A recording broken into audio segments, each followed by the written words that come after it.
In the previous video tutorial, I explained how to integrate support for a normal mode of play in a tournament inside of your game.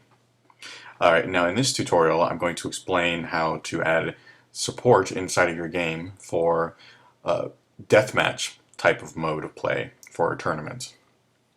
Okay, so just like before, what we're going to do is first import com.pummelhead.constants and then tournament mode types.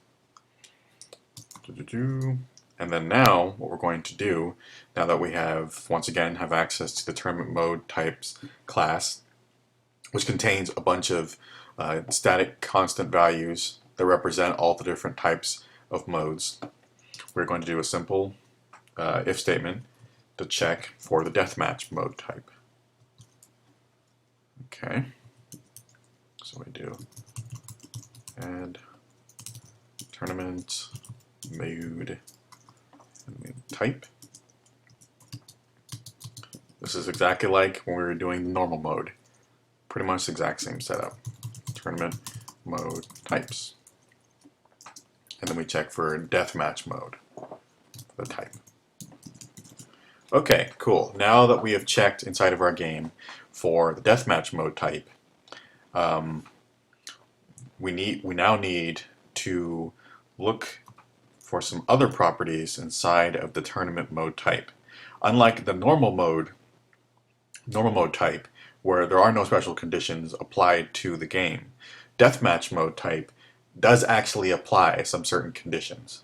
So actually, when a person is creating a tournament, they have the option when they choose deathmatch mode type to choose how many lives will be given to the player within the game so they can keep retrying to get the highest score. So we actually need to check for a particular property that's on the mode object that will actually specify how many lives the player chose when they were creating the tournament for people to have so they can keep retrying to get the highest score. So let's just say in our game we have like a shooter game, and in the shooter game you by default in the normal mode you only have 3 lives, right?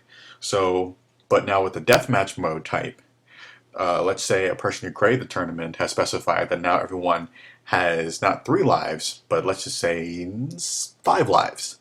So to check for that and set that value in our game so it doesn't read 3 lives, it reads 5 lives, we would do var, let's just say,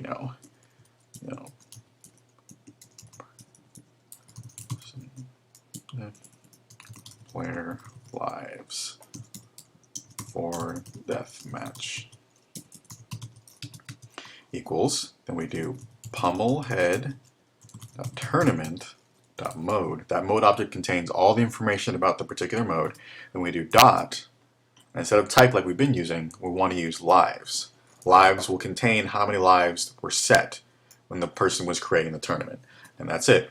Lives, as you can see, is an int. So it will just come back as a straight number. You don't have to cast it or anything like that. You can just very simply just set it and use it.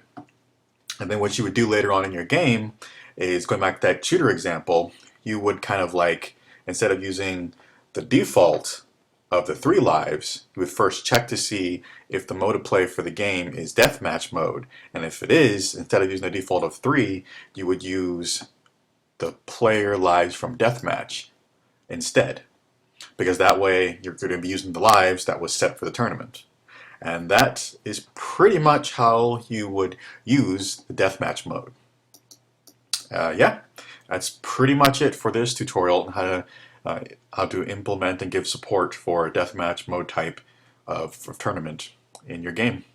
I hope you enjoyed the tutorial, and we are going to be explaining even for the different other mode types in future tutorials. So yeah, thanks for watching.